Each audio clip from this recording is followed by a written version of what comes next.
Okay, I had to take a little break, but I'm back. Alright, let's see, where were we? Throw down the club, Perrault commanded.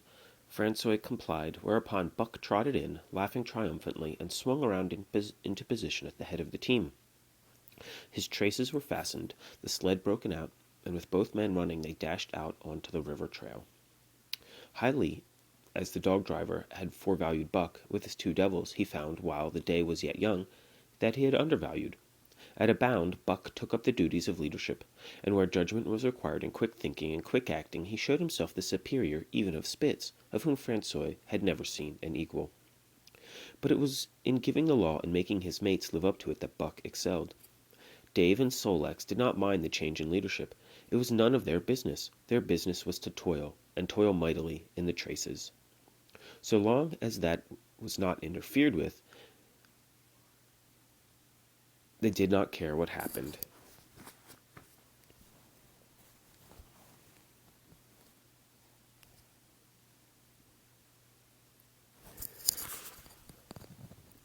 Billy, the good-natured, could lead for all they cared, so long as he kept order. The rest of the team, however, had grown unruly during the last days of Spitz, and their surprise was now great that Buck proceeded to lick them into shape. Pike, who pulled at Buck's heels, and who never put an ounce more of his weight against the breastband than he was compelled to do, was swiftly and repeatedly shaken for loafing, and ere the first day was done he was pulling more than ever before in his life. The first night in camp, Joe, the sour one, was punished roundly, a thing that Spitz had never succeeded in doing. Buck simply smothered him by virtue of superior weight, and cut him up till he ceased snapping and began to whine for mercy. The general tone of the team picked up immediately. It recovered its old-time solidarity, and once more the dogs leaped as one dog in their traces. At the rink rapids, two native huskies, Teek and Kuno, were added, and the celerity with which Buck broke them in took away Francois's breath. "Never such a dog as that Buck," he cried. "No, never. Heem worth $1,000, by gar, eh? What you say, Perrault?" And Perrault nodded. He was ahead of the record then, and gaining day by day. The trail was in excellent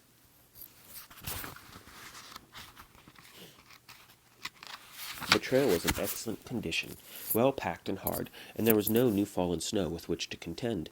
It was not too cold. The temperature dropped to 50 below zero and remained there the whole trip. The men rode and ran by turn, and the dogs were kept on the jump, with but infrequent stoppages. The 30-mile river was comparatively coated with ice, and they covered in one day going out what had taken them 10 days in coming in. In one run they made a 60-mile dash from the foot of Lake LaBarge to the White Horse Rapids across Marsh, Tagish, and Bennett, 70 miles of lakes. They flew so fast that the man whose turn it was to towed behind the sled at the end of the rope. And on the last night of the second week they topped White Pass and dropped down the sea slope with the lights of Sackaway and the shipping at their feet. It was a record run. Each day for 14 days they had averaged 40 miles. For 3 days, Perrault and Francois threw chests up and down the main streets of Skagway and were deluded with invitations to drink. While the team was the constant center of a worshipful crowd of dog-busters and mushers, then 3 or 4 western bad men aspired to clean out the town, were riddled like pepper boxes for their pains, and public interest turned to other idols. Next came official orders. Francois called Buck to him, threw his arms round him, wept over him, and that was the last of Francois and Perrault. Like other men, they passed out of Buck's life for good. A Scotch half-breed took charge of him and his mates, and in company with a dozen other dog teams he started back over the weary trail to Dawson.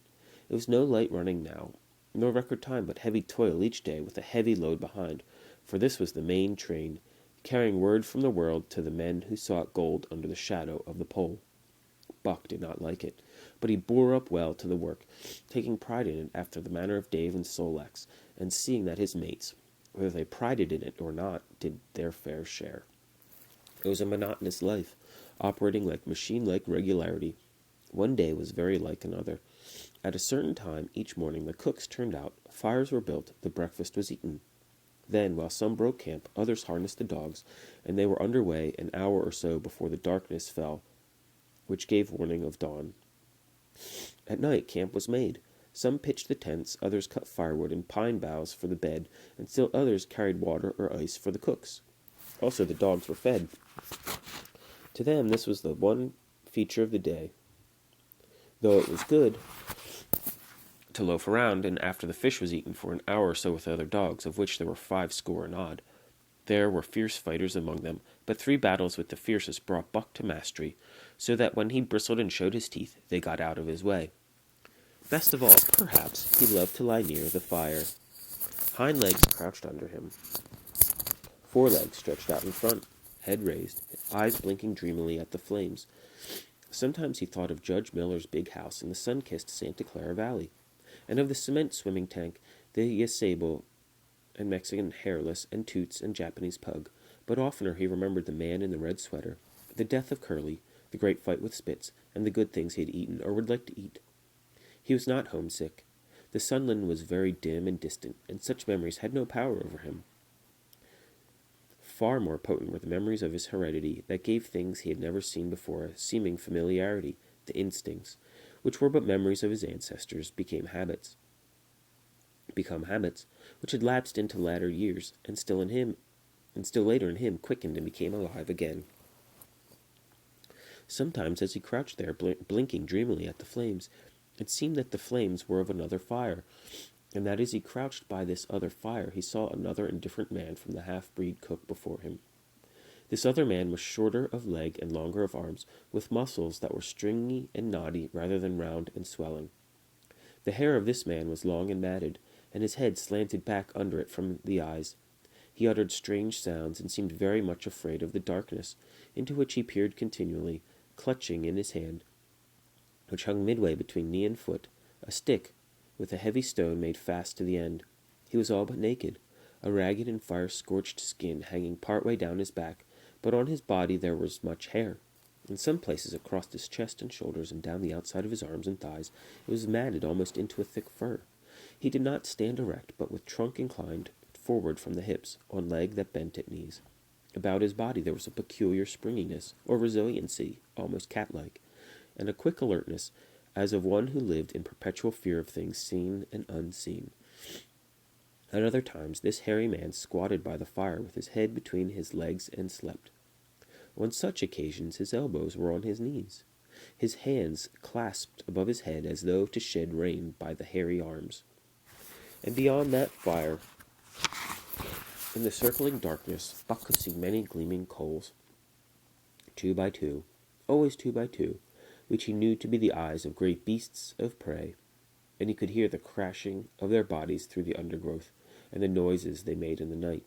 And dreaming there by the Yukon bank, with lazy eyes blinking at the fire, these sights and sounds of another world would make the hair rise along his back, and stand on end across his shoulders and up on his neck, till he whimpered low and suppressedly, or growled softly, and the half-breed cook shouted at him, "Hey, you Buck, wake up!" Whereupon the other world would vanish, and the real world would come into his eyes, and he would get up and yawn and stretch as though he had been asleep. It was a hard trip, with the mail behind them, and the heavy work wore them down. They were short of weight and in poor condition when they made Dawson, and should have had a 10 days or a week's rest at least, but in 2 days' time they dropped down the Yukon bank from the barracks, loaded with letters for the outside. The dogs were tired, the drivers grumbling, and to make matters worse, it snowed every day. This meant a soft trail, greater friction on the runners, and heavier pulling for the dogs, yet the drivers were fair through it all, and did their best for the animals. Each night the dogs were tended to first. They ate before the drivers ate, and no man sought his sleeping robe till he had seen to the feet of the dogs he drove. Still their strength went down.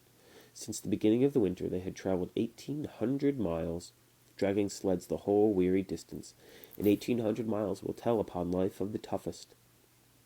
Buck stood it, keeping his mates up to their work and maintaining discipline, though he too was very tired. Billy cried and whimpered regularly in his sleep each night. Joe was sourer than ever, and Sol-leks was unapproachable, blind side or other side. But it was Dave who suffered the most. Something had gone wrong with him. He'd become more morose and irritable, and when camp was pitched at, once made his nest where his driver fed him. Once out of the harness and down, he did not get on his feet again till the harness-up time in the morning. Sometimes in the traces, when jerked by a sudden stoppage of the sled or by straining to start it, he would cry out with pain. The driver examined him, but could find nothing. All the drivers became interested in his case. They talked it over at mealtime and over their last pipes before going to bed, and one night they held a consultation. He was brought from his nest to the fire, and was pressed and prodded till he cried out many times. Something was wrong inside, but they could locate no broken bones and could not make it out. By the time Qusair Bar was reached, he was so weak he was falling repeatedly in the traces. The Scotch half-breed called a halt and took him out of the team, making the next dog, Sol-leks, fast to the sled. His intention was to rest Dave, letting him run free behind the sled. Sick as he was, Dave resented being taken out, grunting and growling while the traces were unfastened, and whimpering broken-heartedly when he saw Sol-leks in the position he had held and served so long. For the pride of trace and trail was his, and sick unto death he could not bear that another dog should do his work. When the sled started, he floundered in the soft snow alongside the beaten trail, attacking Sol-leks with his teeth, rushing against him and trying to thrust him off into the soft snow on the other side, striving to leap inside his traces and get between him and the sled, and all the while whining and yelping and crying with grief and pain. The half-breed tried to drive him away with the whip, but he paid no heed to the stinging lash, and the man had not the heart to strike harder. Dave refused to run quietly on the trail behind the sled, where the going was easy, but continued to flounder alongside in the soft snow, where the going was most difficult, till exhausted. Then he fell and lay where he fell, howling lugubriously as the long train of sleds churned by. With the last remnant of his strength, he managed to stagger along behind till the train made another stop, when he floundered past the sleds to his own, where he stood alongside Sol-leks. The driver lingered a moment to get a light for his pipe from the man behind. Then he returned and started his dogs. They swung out on the trail with remarkable lack of exertion, turned their heads uneasily, and stopped in surprise. The driver was surprised too. The sled had not moved. He called his comrades to witness the sight. Dave had bitten through both of Sol-leks' traces, and was standing directly in front of the sled in his proper place. He pleaded with his eyes to remain there. The driver was perplexed. His comrades talked of how a dog could break its heart through being denied the work that killed it, and recalled instances they had known where dogs too old for the toil or injured had died because they were cut out of their traces. Also, they held it a mercy, since Dave was to die anyway, that he should die in his traces, heart easy and content. So he was harnessed in again, and proudly he pulled as of old, though more than once he cried out involuntarily from the bite in his inward hurt.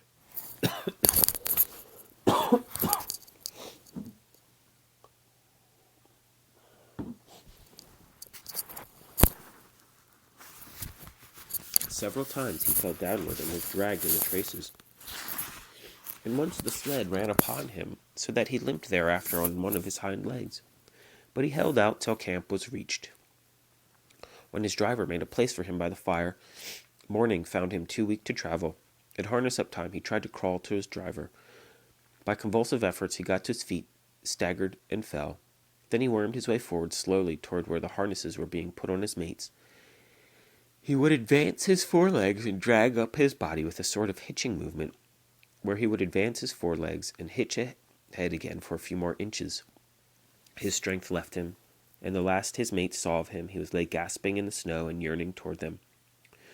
But they could hear him mournfully howling till they passed out of sight behind the belt of river timber. Here the train was halted. The Scotch half-breed slowly retraced his steps to the camp that they had left. The man ceased talking. A revolver shot rang out. The man came back hurriedly. The whip snapped. The bells tinkled merrily. The sleds churned along the trail, but Buck knew, and every dog knew, what had taken place behind the belt of river trees. End of chapter 4.